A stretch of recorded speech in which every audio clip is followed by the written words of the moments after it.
أخيرا بعد 7 سنين هيتم عرض الموسم السابع من جامبل، ومن إحساس إنه هيكون موسم سيء مقارنة بباقي المواسم، وعلشان كده هحلل الإعلان ونعرف كل حاجة. فقبل البدء متنساش اللايك والاشتراك، ويلا نبدأ. آخر حلقة في جامبل اتعرضت من حوالي 7 سنين، اللي كانت بعنوان المفتش العام، اللي كانت بتحكي عن شخص بشري بيحول شخصيات مدرسة إلمور لبشر، واللي طلع في الآخر الشخص ده روب. وفي آخر الحلقة الأرض اتفتحت وسقط روب في الفراغ. فهل بقى في الموسم السابع اللي هينزل لسه هنعرف اللي حصل لروب وتكملة باقي القصة، ولا هيكون مجرد حلقات عشوائية وخلاص؟ في أول مشهد من الإعلان بيظهر جامبل وداروين وبيكونوا متأخرين على المدرسة مدة 7 سنين، ودي المدة اللي كان العرض متوقف فيها. خلال المدة دي نزلت حلقات جانبية من جامبل ملهاش علاقة قوي بالقصة، زي داروين يير بوك وجامبل كرونيكل، واللي اتعملوا بس للحفاظ على جمهور العرض مش أكتر. حاجة لاحظتها في الإعلان إن رغم بعد 7 سنين لسه جامبل وداروين في نفس المرحلة العمرية وما ظهرش عليهم علامات الكبر. حركة حلوة، يعني أنا مش محتاجهم يكبروا. كان الموضوع هيكون غريب شوية، وكان من المقرر إن الكرتون هيتعرض على هوبو ماكس، لكن الموضوع اتغير وهيتعرض على منصة تابعة لديزني اسمها هولو. مؤلف الكرتون بن بولاي نشر بيقول ان من الممتع الرجوع لعمل جامبل مره اخرى، واستنوا مغامرات مضحكه وممتعه مع جامبل وداروين اللي ما كبروش بشكل ملحوظ منذ اخر مره، وهو كمان ما كبرش. في النسخه الانجليزيه هيتغير مؤدي الصوت لجامبل وكمان داروين وانايس، ودي اكتر حاجه ما بحبهاش بصراحه، وهو تغير مؤدي الصوت، لانها تعتبر الشيء المميز للشخصيه وبتحتاج فتره علشان تعرف تتاقلم عليه. خلينا نيجي بقى علشان نحلب قصدي نحلل الاعلان كويس. عالم جامبل المدهش والغريب.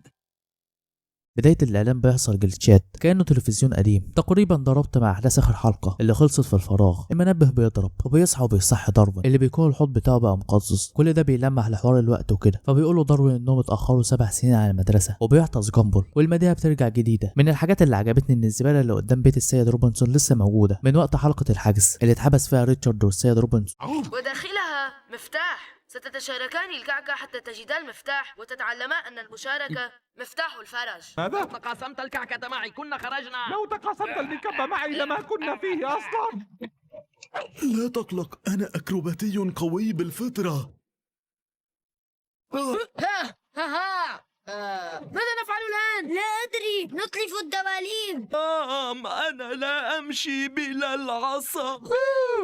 المهم حاجه كويسه برضه ان كل التفاصيل دي لسه زي ما هي، وكمان موجود تفاصيل زي ما هي في اوضه جامبل، وفي النسخه العربيه هيكونوا نفس مؤدين الصوت. المهم بيكملوا نوم، وجامبل بيقول لداروين 5 دقايق ونبقى نقوم. كنظره من بره على الاعلان شايف ان الرسومات اتطورت بشكل رهيب، بقت واقعيه اكتر. التراب اللي على جامبل او الترابيزه اللي عليها داروين، والغريب مش بيظهر في الاعلان غير داروين وجامبل، وده اللي هيركز عليه الموسم ده. كمان الاغرب ان اسمه اتغير وبقى اسمه عالم جامبل المدهش الغريب، واللوجو كمان اتغير بقى شكله 3D اكتر، وهينزل السنه دي، واتوقع ممكن يكون في شهر 9، لان المنبه كان مكتوب عليه 9، يعني اي تحنيكه وخلاص. اصل مين بيروح المدرسه الساعه 9؟ وبما ان جامبل قال لداروين 5 دقايق كمان، يعني ممكن ينزل 5/9، اي هبد وخلاص. المهم لو بصينا على الديسكريبشن بتاع الاعلان هنلاقي كلام غريب، وتقريبا ده وصف الاول حلقه لجامبل من الموسم السابع. بيقول اهلا بيك مره اخرى في إلمور، حيث كل قوانين الواقع مجرد نكته، والحياه العائليه بتاعتهم هتكون بعيده جدا عن المألوف، سواء هيحارب امبراطوريه مطاعم ووجبات شريره، او هيواجه ذكاء اصطناعي بيحب امه، او هيحاول يمنع بنانا جو من ارتداء البنطلون. وهيكون جامبل وداروين وانايس وباقي سكان إلمور معاه في مغامراته اللي هتكون مدهشه ومجنونه جدا، واضطروا يغيروا اسمه للمدهش الغريب علشان يتناسب معاه. وبس في حاجه غريبه لفتت انتباهي، وهي ذكاء اصطناعي بيحب امه، وهنا قصده على امه جامبل نيكول، بس هل يقصد بالذكاء الاصطناعي بوبرت مثلا او حد تاني؟ وحاجه تانية كمان ان كل شويه يذكر ان المغامرات هتكون غريبه، وغيروا الاسم بتاعه علشان يتماشى مع المغامرات. فاتمنى الحلقات ما تكونش عباره عن كوميديا هزليه ومبالغه في الخيال. من فتره انتشر قائمه حلقات الموسم السابع اللي هيكون مكون من 40 حلقه. اول حلقه بعنوان البرجر، اللي اتوقع ان الديسكريبشن بتاع الاعلان بيتكلم عنها لانه جاب سيره الوجبات السريعه، بس ما تتوقعش حاجه من اسم حلقات جامبل، لان الحلقه بتبقى عن حاجه واسمها عن حاجه تانية خالص، زي حلقه اسمها بيست فريند، من اسمها تفكر اصدقاء وكده، انما هي بتتكلم عن روبوت شرير بيكون عايز يقتل جامبل وضربه. Now you're gonna make up for it. Now let's play. Darwin, I love you more. No! Enough seen more! Me. Who are you?